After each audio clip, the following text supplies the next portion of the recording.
It really sucks to find out that a food you loved eating as a child is a challenge on Fear Factor. You know what I mean? That's like if you guys went to the Philippines in an Fear Factor where we're like, okay, contestants, for this challenge, you all have to eat one cheeseburger.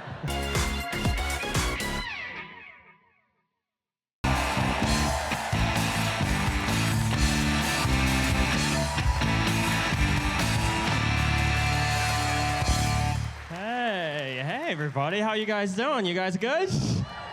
Hell yeah, thank you so much. My name is James. I love how everyone's looking at me like, wait a minute, he said New Zealand. This guy's Asian.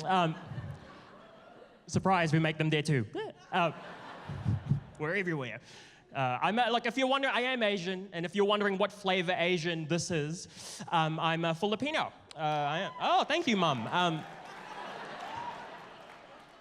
I'm Filipino, but I was born in the Philippines, but I grew up in New Zealand, right? Which is why I look like a nurse, but sound like a hobbit. Okay, that's... And yes, I know the hobbits don't sound like New Zealand accents in the actual Lord of the Rings movies. I just think it's fun to imagine Frodo being like, Gandalf, we have to get rid of the ring. Like, I think that's... You shall not pass. I think it's a fun time. About 2 people have seen Lord of the Rings. That's fun. Good litmus test. But yes, I am. I'm ethnically Filipino, but I grew up in New Zealand. And now I need to get that out of the way because I feel like this combination of face and voice kind of trips up a lot of people sometimes. Like I've just done some gigs in the UK recently, right? And I've realized that for them, watching me speak was a bit like the first time they saw Susan Boyle sing.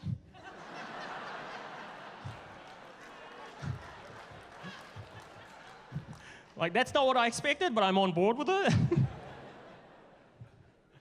It was hard. I'm going to be honest with you. It was a little hard growing up in New Zealand looking like this, right? And it probably didn't help that everyone looked at my Filipino culture like it was weird when I first moved there. You know, like I remember when I first moved there, I was about 8 years old, and I was watching a TV show called Fear Factor. Do you guys remember Fear Factor? Right? For those of you who don't remember Fear Factor, it was a TV show where you did like crazy stunts and you ate like yucky food for money, right? And I was watching the show, and Joe Rogan, the host, comes out halfway through the episode and goes, "Okay, contestants, for this challenge, you all have to eat 1 balut egg," right?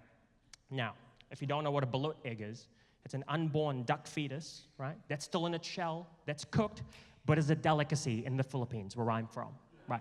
Now, here's the thing. It really sucks to find out that a food you loved eating as a child is a challenge on Fear Factor. You know what I mean? That's like if you guys went to the Philippines in an Fear Factor where we're like, okay, contestants, for this challenge, you all have to eat 1 cheeseburger. And all the contestants were like, no. I don't want to eat that, no, please, no. And the host is like, with French fries. And they're like, no.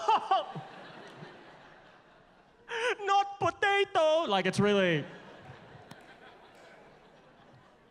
it's shitty. It was hard, man. It wasn't just growing up as a kid, but later in life as well. Like dating as a Filipino, like as an Asian man in New Zealand, was difficult. Like I remember, like a few years back, before I met my girlfriend, I remember I was on Tinder. I was on Tinder just swiping away. By the way, I was on Tinder because I was like, your self-esteem's too high today. Let's take it down a notch. One lady laughing way too hard at that. That's me. I hate my life.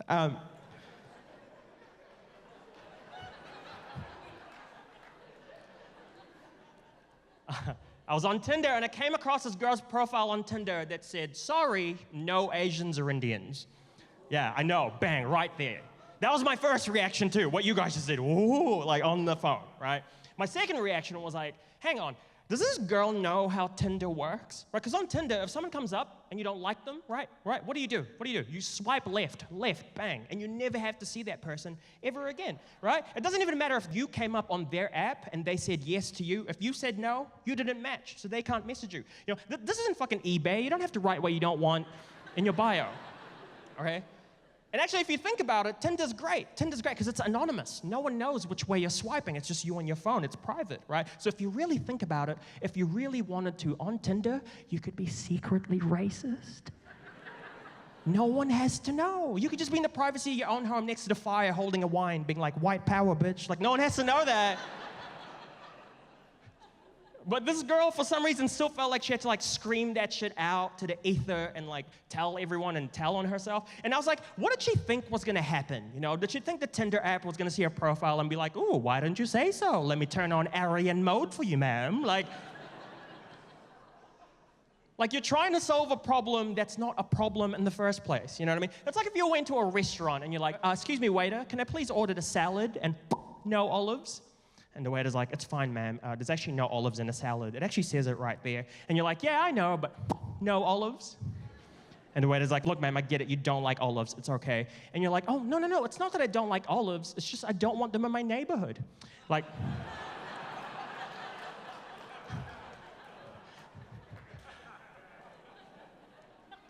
You know what's wild about this? I actually told my friend that I saw this no Asians or Indians thing, and he goes, did you know there's a Grindr version of no Asians or Indians? Now, if you don't know, if you're not familiar, Grindr is the gay version of Tinder, right? It's a dating app. And he goes, on Grindr, and brace yourself for this, brace yourself, on Grindr, no Asians or Indians is no rice, no spice.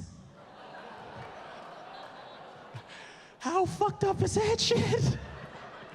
Do you want to know what's more fucked up? Like, when he showed me on his phone, no rice, no spice, I wasn't as offended as I was when I saw no Asians or Indians. I don't know why. I think it's because it rhymes. But then I had to stop myself. I had to go, no, that can't be true. Because if that's true, that means with me, you can get away with any messed up idea as long as you make it rhyme, as long as you make it cute, right? That means if I was walking down the street and some guy came up to me and was like, midlife crisis, come join ISIS. I'd be like, okay. Like...